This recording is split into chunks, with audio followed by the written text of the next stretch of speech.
Welcome to the Group Dentistry Now Show, the voice of the DSO industry. Kim Larson and Bill Newman talk to industry leaders about their challenges, successes, and the future of group dentistry. Visit groupdentistrynow.com for more DSO analysis, news, and events. Looking for a job or have a job to fill? Visit joindso.com. We hope you enjoy today's show. Hey, I'd like to welcome everybody back to the Group Dentistry Now Show. I'm Bill Newman, and again, as always, thanks everyone for listening in or watching us on YouTube. Without listeners or viewers, we wouldn't have a show, and of course, without great guests, you wouldn't be watching or listening. So we have a great guest here today, as always, and you may know his name. This is Mike Montgomery. He is with Live Oak Bank. Thanks for being with us, Mike. Thanks, Bill. Appreciate you having us. Great to see you again in person last week. Had a blast out there in California with you guys. Yeah, it was a lot of fun, and we'll touch on that a little bit. And Mike wasn't just an attendee, but he actually was on a panel discussion, which we want to talk about, because if you weren't there, there was some really good information. Mike is the vice president and founder of the DSO division of Live Oak Bank, and they are based in Wilmington, North Carolina, one of my favorite places. Absolutely. At least on the East Coast. That's right. Yeah. So Mike talks a little bit about being out at the DSO Leadership Summit last week in San Francisco. We had 320 attendees, which I think is great for San Francisco. Great for being right on the right after Labor Day, and it's just worked out really well. It was a fun event. We Group Dentistry Now participated with HR for Health. We had our Emerging Groups to Watch awards, which were a lot of fun, and we were able to kind of hand out awards for the first time to all the winners that were on the Emerging Groups to Watch list for 2021. And then the next day, we had pretty much an entire day chock full of great sessions. One of the sessions that Mike was a panelist in was called Show Me the Money, which I love the name. So Mike was there. We had Dr. Roshan Parikh, or Dr. Rowe. A lot of people know he was the moderator, and Rowe is from Walmart Health fame and had his own DSO, Chicagoland Smile Group. And then also Dave Pegg from DCA, Dental Care Alliance. And then we also had Mike White, who's a CPA from CLA. So it was some good stuff. Mike, do you want to talk a little bit do a little recap of that session? Yeah, and I love how you guys put that session together. It's not every day you have a finance panel with that many different perspectives. And every perspective is a good perspective. There's so many different ways of tackling your financing and going through your strategy as you become a DSO. And it was refreshing to hear David Pegg speak about how DCA does things, and how creating your own DSO is not for everybody. Sometimes it makes sense to, depending on what your goals are, to join forces with a strong group like them. You had Mike White involved. That he's obviously one of the best CPAs in the DSO space. So really great influencers, and it was great to kind of hear how they look at the financing, not only from the bank side, which of course I represent, but really refreshing take on it. And I tell you, I think the content across the board in that whole day was amazing to hear some of these different speakers, and just to have some of these discussion panels. It didn't feel like an advertisement like you sometimes feel some places. It was a really good panel of experts throughout the whole day, and I think everybody got a lot out of it. Yeah, I totally agree, and it was a lot of fun. So maybe hat tip to Kim Fuller there at the DSO Leadership Summit, HR for Health, who really put 95% of it together. She did great. Yep, great energy. Yeah, for sure. Yep. Yeah, that's what made it so much fun. Yeah. And then we also, I think Dr. Rowe was kind of interesting because he had that private equity perspective, right? He sold his group to PE. So you got that perspective. You had your perspective, you have the PE perspective from the moderator, and then you had the CPA, and then you had the DSO there. So you're really kind of full circle of the options. That's right. How could I forget Dr. Rowe? He's a good friend of ours, and yeah, the fact that he's gone through, built his own DSO, it speaks more volume coming from somebody that's done it to the audience that you guys were representing. So it was good to hear his perspective as well. Yeah, absolutely. So, all right. So for the folks, you got the recap there. So if you missed it, you got the good recap. Let's talk a little bit about what you see, Mike, or what Live Oak Bank is seeing from current M&A. Like, what are you seeing from your perspective as a lender right now as we sit 3/4 of the way through the year in 2021? I tell you, this is probably the busiest we've ever seen it, Bill. And I should probably back up a little bit and give a brief history of where we've been in the space, just to give some context. Live Oak has been in the dental space since about 2008. We've lent over $2 billion in origination to dentists in all 50 states. A lot of that was in the private practice side. And then a couple of years ago, we really saw the need for financing to these emerging groups. We saw that a lot of them were kind of hitting that debt ceiling with traditional banks, and really their only other option or alternative was to go private equity at an earlier stage where they were getting a less than desired valuation. So we did a lot of research, came into the market, and are really working with folks that are 2 million Ebitda plus, that are really looking at the M&A front now and need to have capital to deploy at a moment's notice so that they can go to market. What we're seeing with the market right now, obviously, the fact that we've been in dentistry since 2008, we've learned a couple things. In 2008, we had the Great Recession. Dentistry came out resilient as ever. Same for 2020 during the COVID shutdowns. I mean, dentistry is one of the most resilient industries out there. We spent a lot of 2020 helping our current folks with PPP, making sure their payments could be made, whether it was deferring payments or whatever it was. And we found that out of our 1,000+ dental clients, not a single one suffered through any type of default or had to close their doors. That's amazing. And so the industry as a whole has really rebounded. I mean, most groups, especially in the specialty business, did better in 2020 than they did in 2019, and the same goes for this year. So the M&A market right now is as hot as we've ever seen it. And more important than ever, capital needs to be easily accessible and executed. So that's what we're trying to help folks with. The private equity market is the hottest we've ever seen it. There's more dry powder than ever. We're seeing a lot of the existing groups that you've probably heard of that have done platforms in the past are going to market and then creating new platforms. You're seeing a lot of new private equity groups coming into the space, doing a lot of research. You're starting to see a lot more search funds. So think of, a couple of folks graduating from MBA school with some operational experience. They have a dentist that's a friend. They come in and they get some financial backing through some funders. And then, of course, you're seeing more and more new groups forming that want to do it on their own. There are a lot of sellers out there, but I would say for every seller, there's probably 3 or 4 buyers. So it's an extremely competitive market right now. And it's important to have your ducks in a row if you're looking to continue to move forward and have your financing together so that you can deploy that and actually win those LOIs, because there's a lot of other folks out there doing the same thing.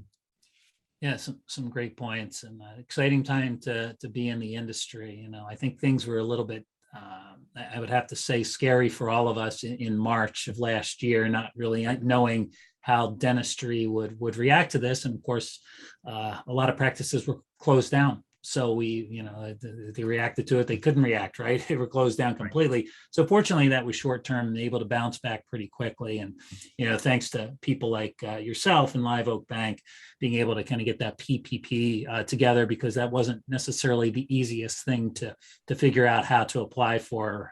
So that was good you were there for your customers. Let's talk about from perspective of a DSO or an emerging group, like what should they be looking for? So as I kind of add practices, maybe the original lender for that first practice isn't interested in lending beyond the second or the third or the fourth.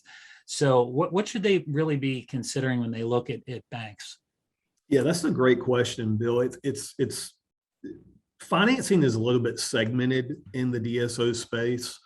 I consider really there's 2 to 3 parts. The first one is that emerging stage where maybe you're a private practitioner, you've added a second or third location, and you've been to these DEO events, and maybe you've decided, okay, I want to do this. I want to continue to expand on my own and create a DSO. That's a major inflection point for a lot of these folks where, you know, your existing banking relationship might be comfortable lending to 3, 4, maybe 5 locations over a longer period of time. There's going to get to a point where those banks hit that debt ceiling. A lot of all banks for that matter, have a certain cap that they'll lend to any one individual. And so a lot of groups are running into that right now, where their bank either is willing to lend up to 5 million or maybe even 3 million. On top of that, you know, once you actually create your DSO, there's always that debate: what comes first, the chicken or the egg? Do you go ahead and put all your practices together now, or and then build the infrastructure, or do you build the infrastructure first? I don't think there's any right or wrong reason to it, but it's a different approach to each with pros and cons.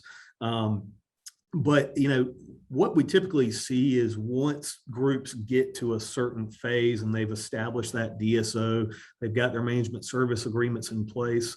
A lot of the banks don't understand where the money's going.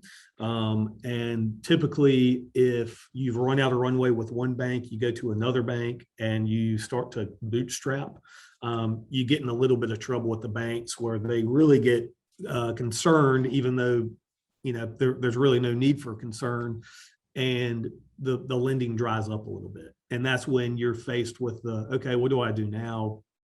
In order to grow, do I need to go get mezz funds at a higher rate so that I can continue to grow? Do I partner with private equity? You know, it really depends on what your model is. How fast do you want to grow? But if you want to retain all that equity on your own and continue to grow, there's several banks out there that can help you get to that next step. And that next phase of financing is kind of where we come in. And it is very different from how you were working with your banks in the past. You might be working with a regional bank. They're offering you very low interest rates. They are able to get some term debt for you. Going forward, you know, once you hit this, we kind of consider you to be a lower to middle market business at this point. You're not a small business anymore. That changes a little bit. So rates are a little bit different because there is a little bit more risk involved. There are some personal guarantees sometimes that we can slowly burn off. But really what I recommend groups look for when they're looking for a bank is, number one, does that bank understand your business and understand the industry?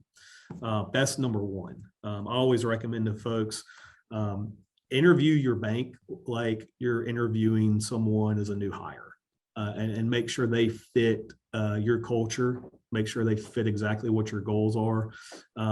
We're okay with that. We actually have just gotten through about a 12-week cycle with a new group that was vetting banking relationships to see who they want to go with. And, you know, everybody has a perfect fit for everybody else. What we were able to provide and what we kind of recommend to a lot of groups is, it's not about interest rate anymore. Not saying we have the highest interest rates, we don't have the lowest interest rates, but at this point, what you need in a financing partner is a group that's able to help you scale to that next step, give you the assurance that you can do that, and have that flexibility. If I'm trying to buy 4 practices this next year and there's 3 other groups looking to buy that same practice, how quickly can you deploy that capital so that I can execute on that and have that buying power, and maybe actually negotiate the purchase price a little bit more? So I think ease of capital is more important at this stage in the game. And just the ability to continue to work and partner together is key as you continue to move forward. So those are the main points I would make there. So what do you look for? So let's do the flip side of that. So first, the group's looking for the bank, looking through the banks for the opportunities. But from your perspective, what do you look for? Who do you partner with? Maybe give some tips to some of these groups so they can make themselves as viable a partner for a bank as possible, because some of them maybe aren't viable for any lending, right? Sure. Yeah. The saying always goes, if you've seen one DSO, you've seen one DSO, and it's absolutely true. For the folks that we typically finance, there's a common denominator, and it's a number of things. One, the culture's intact. There's a lot of clinical autonomy. You never want to lose that and have that corporate feel. You always want to make sure that clinical side is intact for your clients. Number two, good track record. For us, we put our minimum requirement of Ebitda at around 2 million. We do that for a reason. That typically means, call it if it's a general dental practice, maybe they're doing $1 million per practice. If they're doing 2 million in Ebitda, that's usually a 20% margin. Let's call that 10 practices. They've shown a track record with those acquisitions, or maybe it's a de novo strategy or a mix of both. But they have a track record and a history that we can look at. How did they go by buying these practices? What was the process? What was the onboarding process? What did they learn from those? And then what were the financial trends? What's the organic growth of those? How much have they grown the top line? How much have they grown the bottom line? It tells a full story. So we want to have several years of track record there. The next thing is, as you continue to grow and scale, you need to build out that non-clinical team. It doesn't have to be perfect. I think there's no perfect recipe to it. It really comes down to where's your comfort level as you're continuing to grow. Once you get about 5 locations or so, you probably need a regional manager or an operating manager. Probably need to have some type of bookkeeper, and slowly advance to a controller. And we've got some groups that they don't have a CFO yet, and that's fine. That they might be outsourcing one, but really have that non-clinical team in place to be able to help promote that growth and be able to really track the financials. And probably one of the most important, Bill, is really having more sophisticated financials. That's probably the biggest. We've seen a lot of groups that are almost ready for the next step, but their books are a mess. They might have 20 plus locations. They're not consolidated. You ask for a financial report and they send you 20 different spreadsheets. How can you run a business like that successfully if it's not consolidated into one where you can really look at one page and see that financial picture? So having a good CPA that understands the business, just like having a bank, is of utmost importance. There's a lot of great CPAs out there in this space. Having them come in, consolidate everything, make sure you're tracking KPIs. There's a lot of debate of when you need to go from cash to accrual accounting. Obviously, accrual is preferred. There's reviewed financials versus audited financials, and we can get into that a little bit later. There's typically reviewed is fine up to a certain loan level, but after that, we have to move to audited. But really, at the end of the day, having that good track record, having a good plan in place, having those sophisticated financials, and really having that plan for growth in the future, and have kind of a philosophy of how you're going to continue to execute is important to us. So that's really what sticks out to us of the ideal DSO that we're looking to partner with. Excellent. Yeah. So let's talk a little bit more. You mentioned it earlier in the podcast, personal guarantee. So give the listeners, the people viewing, some expectations around that. Sure, that's always a hot topic, right? You've had a personal guarantee before when you're working with those regional banks on those term loans. A lot of folks expect that now that they're a larger business and they've built out this platform, there shouldn't be a need for personal guarantees. The banks look at every loan as a type of risk, and any way they can mitigate that risk gets them more comfortable with lending to that group. We understand that as groups grow, there's going to be a point where that personal guarantee probably doesn't matter as much anymore. There is such a thing as being, you can still be big and still fail, but by doing these different things that we're discussing is really going to mitigate that and gets us a lot better comfort level. Typically, a non-recourse loan or having a loan with no personal guarantee is always going to be common when there is an equity sponsor. If it's just a, let's call it a 50-50 owned two doctor platform, typically personal guarantees are going to be required at least for a little bit. Our philosophy is once you get to a certain stage, we can actually do a burn off of those personal guarantees. Typically 5 million in Ebitda is where our comfort level is.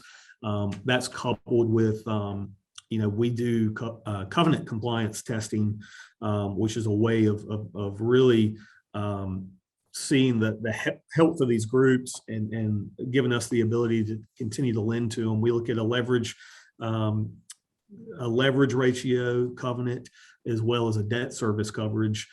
Try to keep it pretty basic, but as long as that group can not only obtain that $5 million mark, as long as they can stay in compliance with those covenants over a certain period, then there is the path to be able to remove those personal guarantees. So we're definitely willing to work with you. That's good. I think that'll alleviate some fears wrapped around that.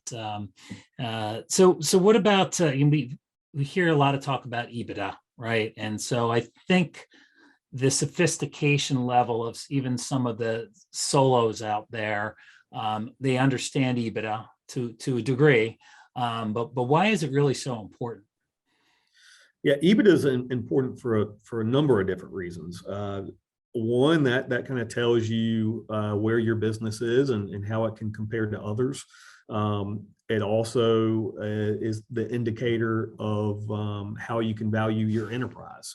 Anytime you hear that somebody sold for 5x or 7x or whatever it is, or some of these bigger platforms that are at 25 million in Ebitda are saying we sold for 12, 14x, that's X of Ebitda.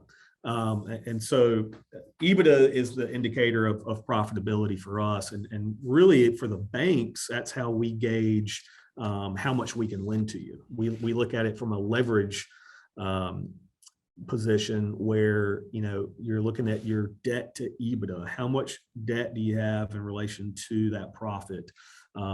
Most of the banks out there right now, you're seeing some of them kind of post-COVID that won't go more than 2.5 or 2.75 in some cases. We can do more than that. It's really a case by case. Typically for us, it's a 3 to a 3.25. Sometimes we can do a little bit more, especially depending on if it's a private equity backed or something else. But what we'll do is take that Ebitda number and we'll do a couple different leverage ratios. We do a senior debt to Ebitda, which is all the money, say if you're a client of Live Oak's, it's all the money that Live Oak has out to you. So we look at that ratio, and then we look at a total debt to Ebitda ratio, so total leverage. So that's the debt with us plus any other subordinated debt. So think seller notes, equipment loans, anything like that. Real estate loans not included. But that's how we kind of come up with these leverage ratios where we'll say, okay, you're at 2 million Ebitda today. We're willing to lend up to 3x. based on these new acquisitions. We'll include the EBITDA of those acquisitions. The bank is willing to go senior leverage debt to EBITDA 3 times, and we can go up to 4 times on that on all remaining debt. So EBITDA is really an indicator of a couple of things. And again, that's what all the banks go by. That's what private equity goes by. That's what when you're being valued. EBITDA is the cornerstone of how that's gauged. And you want to make sure EBITDA is accurate as well. And we'll talk a little bit about Q of E's here in a second. Which I find are very important, especially if you're still up and coming and you're not audited yet. But a couple of things I've noticed with some of the upcoming groups that you want to be careful about with EBITDA. If you're not selling your business and you're looking to continue to grow your enterprise, you don't want to include those officer compensations. That's not part of the EBITDA calculation. So a lot of groups, they might have 5 practices or so come to us and they say, Mike, we've got, 2 million in EBITDA. And we look at it and then we see that officer compensation has been included, and we have to subtract that out, and they're at 750,000 in EBITDA. It's a big difference and can make that leverage ratio and your debt service coverage change quite a bit. So be wary of that. And then a recent one that we've seen, and we actually wrote an article for Group Dentistry Now a couple months ago about EBITDA. That's worth taking a glance at how we kind of define EBITDA. Just like we can add back non-reoccurring expenses. Say you set up your DSO in 2020 and paid quite a bit in legal costs to get that set up. We can add that cost back. However, with PPP and CARES Act last year, there was a lot of money that was forgiven, and a lot of times that loan was added to the revenue and dropped to the bottom line. Well, just like one-time expenses, that's one-time income. That's a non-reoccurring income. So we can't include that in the EBITDA calculation. So that's another thing we've seen where groups have come to us and we've had to back that out, which has changed those ratios quite a bit. So keep that in mind too when you're calculating your EBITDA. I think it's a good exercise every group should do, is to go and look at what that is right now and continue to track that on a monthly basis. Yeah, that's a great explanation. And I was going to hold it off to the end, but you did mention the article that you wrote. I think it was right back in May, so it's really current. But it was called Ebitda, Deeper Understanding, and we'll make sure we drop a link in the show notes, and you'll be able to access it if you just want to go to our website. You can just type in search bar Live Oak, and you'll find all the articles that Mike Montgomery has put together there. But yeah, really concise article. Give you a deep understanding of what EBITDA is and how to make sure it's accurate. So you talked about quality of earnings. So let's talk about we talked about the importance of EBITDA. Let's talk about the importance of Q of E. Yeah, so a quality of earnings is essentially a test of the EBITDA and a number of other things. I mean, it's looking at the balance sheet, it's looking at your accounts receivables. Anytime there's a major transaction, especially with private equity, they're going to conduct a quality of earnings on that entity. We do the same thing when we're entering a relationship on the front end. We want to make sure that EBITDA is tested and proven. And so we do what's called a limited scope quality of earnings report, where essentially, if you're on reviewed financials and you haven't moved to audited yet, you need to have a third party really look at that and determine, what that actually is. So it's really a litmus test for the bank. It's something that you'll want to have down the road for if you do have an equity event. And it's really something that, depending on the size of an acquisition that you make, you can't always trust the financials of a seller. You want to, trust, but definitely go and make sure that that's actually what it is. So Q of E's are really important. We typically will, on the front end, ask for a Q of E before close. It really falls in line with the closing process. So you have a third party CPA firm A group like Mike White's can do it. Mark Rudolph's team at Elliott Davis is another one. There's a number of groups out there that can do it, and we can give you some resources if you want. That's one indicator that we've seen too this year of just a really hot market in 2021 is Q of E's are taking a little bit longer right now. In a typical world, it can usually be done in about 30 days or so. But just like everybody else, they're busy right now. They're hiring up to meet that demand. We're hearing as much as 10 weeks right now in some circumstances. So I would say anybody that is looking to transact in the next quarter or so, start looking at Q of E's now and ask your bank what exactly they're going to be looking for. We all look for something a little bit different.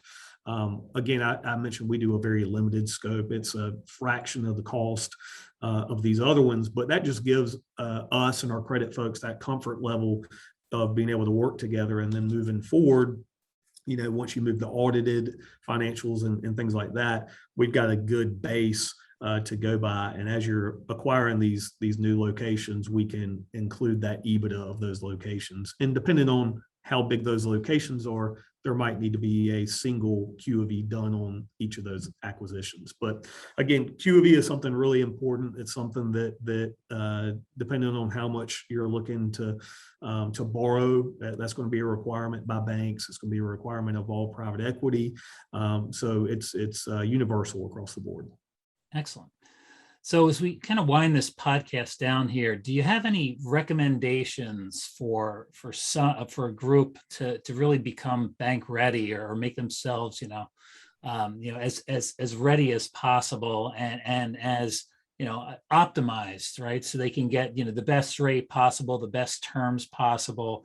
What do you recommend? I'd say number one, know your business.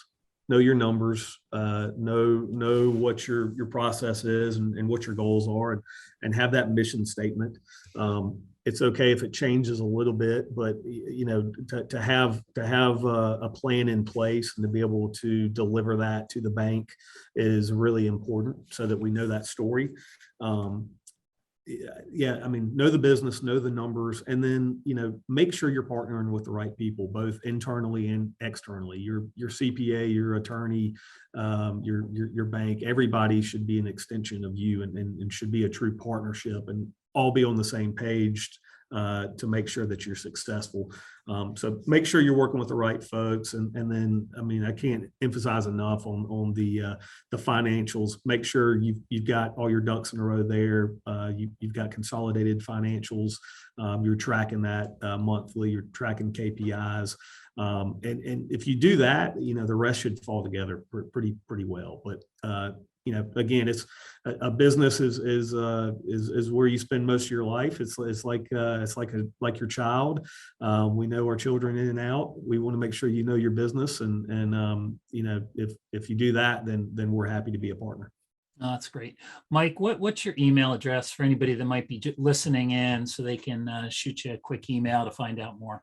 Sure thing. It's mike.montgomery@liveoak.bank. That's pretty simple. So we'll have that email address in the show notes. And also, Mike mentioned one of the articles that he did earlier, not too much earlier, just a couple months back, Ebitda, A Deeper Understanding, which is on the groupdentistrynow.com website. Did another one earlier in the year, which is a great read, called DSO Lending Landscape 2021 and Beyond. So those are two articles. We'll link to those both articles in the show notes as well. Or you can just go to our website and you search up Live Oak Bank and you'll find both of them.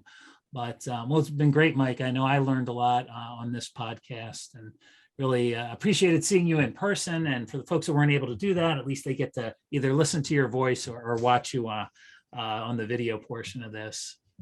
Well, thanks, Bill. I appreciate you having us last week and hosting us today. And again, if anybody needs anything, feel free to email me. Happy to have a conversation with anybody out there, and looking forward to talking to you all soon. That's excellent. Well, thanks again to Mike Montgomery of Live Oak Bank, and thanks to all the people watching and listening to the Group Dentistry Now Show. I'm Bill Newman, and see y'all next time. The Group Dentistry Now Show has listeners across North and South America, Europe, Asia, and Australia. If you like our show, subscribe today and please tell your colleagues about us.